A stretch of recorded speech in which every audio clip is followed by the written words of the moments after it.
Hey everybody, it's Bob Crossan, Senior Managing Editor of Water and Waste Digest, and today I have with me Erica Walker. She is Senior Director of Services for 120 Water, and we are going to talk about the lead and copper rule revision.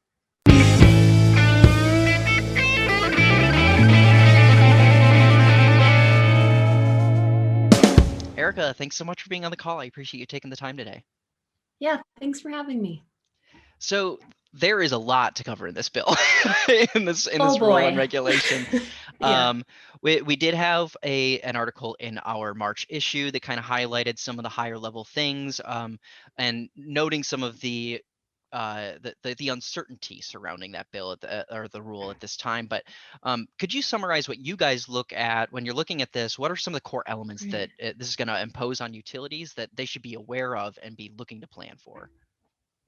Yeah, there sure is a whole lot in this bill, and I think any education that publications like yours can do is going to be hugely valuable to the industry. We're all just sort of in the period, I think, of wrapping our heads around what the regulation means. But Mhm. I think for your listeners, I would break it down into maybe four areas. So Okay. first, lead service lines have become a real focal point of lead and copper rule revisions.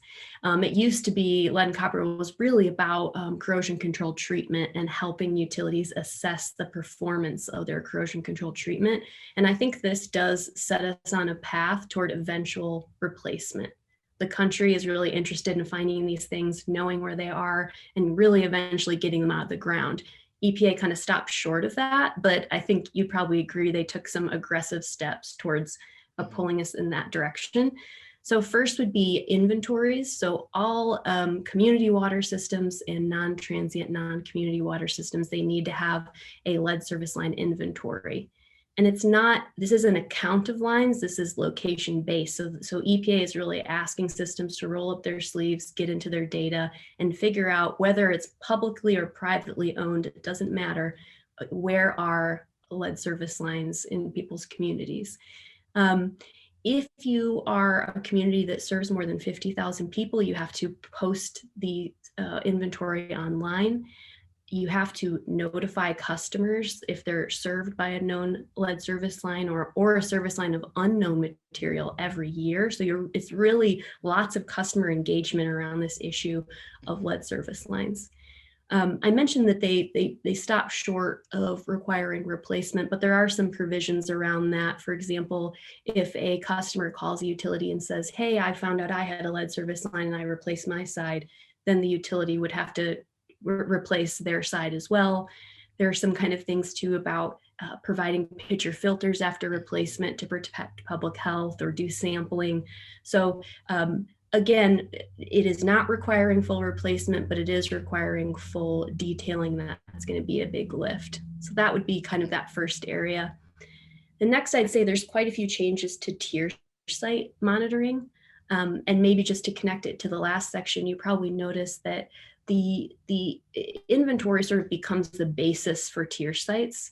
So EPA, they would like systems to sample from exclusively known lead service lines. That becomes tier one Mhm. where possible. Um, and then they've expanded the tier list from three tier categories to five. So there's some nuances in there. And then EPA followed the lead of the state of Michigan. And I think realizing that 1 liter samples don't always capture much more than really what the homeowner might own or what lead might be contributed from the home itself. When a system is sampling from a known lead service line, they have to do first and fifth liter samples, Mhm. meaning that they take 1 liter, just as they traditionally did from a tap, and then they collect 3 liters of water after that, dump those out, collect a fifth liter, and then they're analyzing that first for copper and that fifth for lead. And that's meant to Gotcha. sort of give EPA and I think that community a better idea of how that service line, how the corrosion control treatment is working on known lead Mhm. service lines. But again, it's this sort of notion of if you look for it, you're going to find it. If you inventory it, you're going to find more lead. If you sample in this way, you're going to find more lead. And Mhm. that probably leads into the next area of four that I wanted to highlight, which is communications. Um, This one, lots of changes here. I think the one that's got people the most concerned is in the past, after you did LCR sampling, you had 30 days to gather all of your tier site results, do your 90th percentile calculation. And if you were over that 15 parts per billion, you had 30 days to let people know. Now it is 3 days for an individual home reading that's over that 15 parts per billion. Hmm. And then you have to tell the whole system if you have an action level exceedance within 24 hours. Yeah. So hyper, like basically hyper accelerated timeline. Yes, exactly. And that's, I mean, in some ways, we should all try to be better. We should all try to have open, quick, and honest communication with our customers. So that's a good thing. Transparency is a good thing, but it's going to be a logistical challenge for utilities. So it's just, something to be mindful of, to think about how would you achieve that.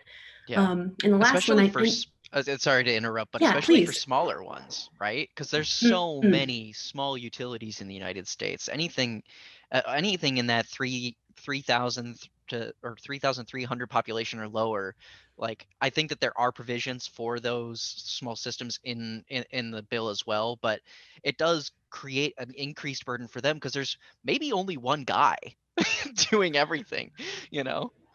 Right. Yeah. And doing everything, like you said, lead and copper is not the only thing on their mind, as especially Hmm. in this season with COVID. So yeah, you're just right. For small systems, EPA did introduce the small systems flexibility provision. So if you find yourself in a situation where you exceed that 15 parts per billion, they allow you to select from 4 different options. And so there's some great flexibility in there. But as you say, if there's one guy that's in charge of that and total coliform rule and also plowing the snow and running the plant, I mean, Hmm. these are going to be big challenges. Yeah, yeah. The last thing I'd probably highlight is the lead in schools and childcare sampling. And I know that's Huge. something that, yeah, that you wanted to talk about, but the big thing is, this is another issue like lead service. 16 states now that have some requirement for schools or childcare centers to be tested. It's not usually on the utility to do that. So that, they're not really used to interacting beyond collecting water bills and beyond providing the excellent service that they do. They're not used to interacting with those entities to sample. So that's going to be new. And Hmm. it's 20% sampling of elementary schools, all elementary schools and registered childcare facilities in the collection system. And you're just targeting to get all those done within 5 years. And then it's by request after that point. Gotcha. So one of the things I wanted to note with this too is I mentioned at the top of the interview that there's some uncertainty surrounding this rule, specifically Yeah. because in January, on the first day of President Biden's administration, there was a memo from the chief of staff calling for a regulatory freeze on things, and this could have, based on that language, it could have some impacts on the lead and copper rule revision. Um, However, like I guess my thinking is utilities are like it's still coming. The LCRR is still going to be coming. Right. So what areas can utilities focus on right now to make sure that they're at least prepared for something and maybe not prepared for the minute details quite yet because maybe language does change because that freeze could potentially result in a 30-day comment period. Yeah, yeah. You never know what's going to happen in Washington. I think we've all seen that, certainly in the last 4 years. But yeah, I mean, really, we don't anticipate much to change. As Mhm. you say, this added 60 to 90 days to sort of what was already on the inevitable path. And I think I like the way that you framed it. I think take this time, cut out all the noise, and just take advantage of this time to wrap your mind around what this regulation will mean for your utility. Mhm. We've been encouraging people to make like an LCRR action plan, and in it, read through all the areas that you can, seek advice from us or from others that you trust, and figure out exactly how am I prepared, or how can I prepare to meet these challenges. What is I call it the LCR squad, who are the people in my organization, GIS, head of the utility, communications officer, who are the multifunctional individuals who have expertise and skills that can help you deal with this. So those two actions, they have to happen anyway, and you have a little bit of time if you start today and take advantage of it to really plan. So I would say, don't use this as an excuse to delay. It's coming, it's happening. Plan. And I would also go ahead and start to look at your lead service line infrastructure data, see what you got out there, and start preparing for that inventory. Yeah. Yeah, and on the note of that inventory, I consider that as being definitely one of the big core challenges for a lot of utilities is getting that Yes. inventory data. And for example, the American Society of Civil Engineers released their infrastructure report card recently, Right. and they had a session about water partnerships, but it started with a video about the Pittsburgh Water and Sewer Authority and how they're Hmm. replacing their lead service lines. Some of them Yeah. are a century old, and they literally had to go to century old public documents to find out where lines were put into place. So there could be a lot of legwork and logistics behind getting this inventory done, especially for, in my mind, smaller systems where, again, there could be just that one employee who's been with the system Yes. for 30 years who knows in their brain where it is, but doesn't have it written down on a GIS map or something like that. So I guess my question to Right. you is, what solutions are out there to help solve that specific problem of like how can we address lead pipe inventory? Yeah, I mean, you and I were joking about this on Twitter, but I really actually think one of the answers is go and find the most senior veteran employee that knows about your infrastructure data. It's really not a bad place to start. Buy them coffee, be nice to them, and try to gain as much wisdom as you can Yeah. from them, because we work with a lot of systems who are trying to find and replace lead pipes. And usually what I find in some of my first calls with them is there's a room somewhere with boxes full of tap cards Hmm. that have not been digitized. They aren't certain about the quality of those records. And it can be, as you say, a very resource intensive process. So, you know, we we look at this as sort of about the tools that you have in front of you and about the resource constraints that you might be facing. So you can go and visually inspect pipes. You can actually use a hydrovacking machine, or you can pothole and visually inspect them. You can have customers help you ID through the visual portion in their basement, or you can use water testing to find them. Things like profile samples, people would talk about that. It's sort of like your first and fifth liter sample that Hmm. LCRR will require, but instead you're stacking up a bunch of different liters of water, and then you're looking at how the lead concentrations change as you move throughout those liters. So can that help you in a more cost-effective way ID these things? So sampling, physical ID, taking the veteran out to coffee, real records reviews. You have to look at all those tools, and you have to look at the nature of your data and decide what's best. Hmm. One of the things that we think a lot about, because part of our makeup is that we're a technology company, is we think that modeling is going to be a really important tool to help systems get this done. Taking the information that you have, going out and getting sample sizes, and using predictive modeling to help you learn about what homes are most likely to have lead in them, so that you can prioritize validation or replacement. So there is this great data management modeling and technology, I think, can really be part of that process. And for us, we just simply combine all the tools of testing, data management, and modeling together, and sit down with our clients and try to figure out what the right fit for them is. Hmm. Yeah. So kind of pivoting a little, I wanted to go back to the schools and daycare portion. Yeah. I think that it should be pretty simple to know where the schools are in a system. It's all public record, easy to find. But I think with daycares, that could present a different challenge depending on how they're registered and whatnot. What are some tools that people can look to specifically on that front of testing in daycare facilities? Because I know that or maybe I'm not misunderstanding how what is considered a registered daycare Right. in the rule. So I guess it's a two-part question. One, I think about daycares. Sometimes there's like the house at the end of the block that Yeah. has like the kids at it, and it's has daycare center on its name and all that kind of thing. Does that count? And then the other question, if that does count, how do you find all of those so that you can start testing where you need to be testing?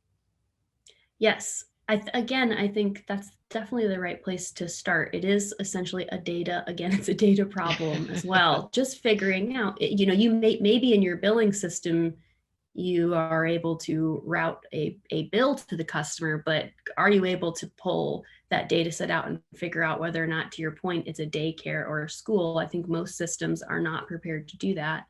So I think as a first step, I think I do two things.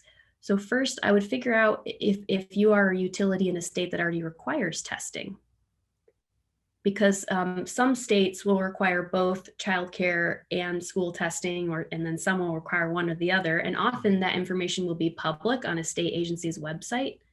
So just because it's required doesn't mean you won't have to do it as part of LCRR, but at least that's a place where you can go and get data and get a sense of what was found mhm, during that previous testing. The other thing is, usually you're right, we're really talking about licensed childcare facilities. And so there's often a childcare licensing agency, and that data sometimes is available online. So mhm, you might go online and see either through your Department of Education for schools or through your daycare licensing agency, if you can pull that down and then just get a sense of what you're talking about. And the sampling, this particular issue is one that I've been working on for the last 5 years, sampling in schools. I helped the state of Indiana oversee a testing program for 900 schools. And so I'm really passionate about using testing to help facilities find lead. mhm. Unfortunately, this doesn't do that because there's only 2 samples required at a daycare and 5 at a school. Um, so still a big lift for utilities. So certainly start there. But I think if you have it in your power and your capacity, you might think about how is it that I can take the next step and either enable through education the facilities to really go and manage lead sources in their building that the utility did not provide. Mhm. Schools inherited this issue through inadequate regulation of plumbing manufacturers who have been able to put lead in our products for many years. And so I think it's that notion of take it one step at a time, figure out where these individual facilities are, and then think about how in 3 years you'll start to tackle the sampling portion of it. Mhm. Awesome. Well, thanks so much, Erica.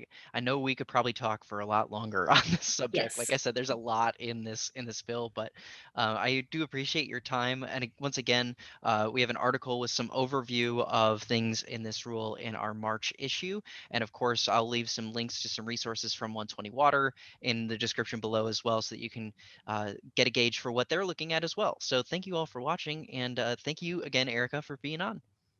Thanks for having me, Bob.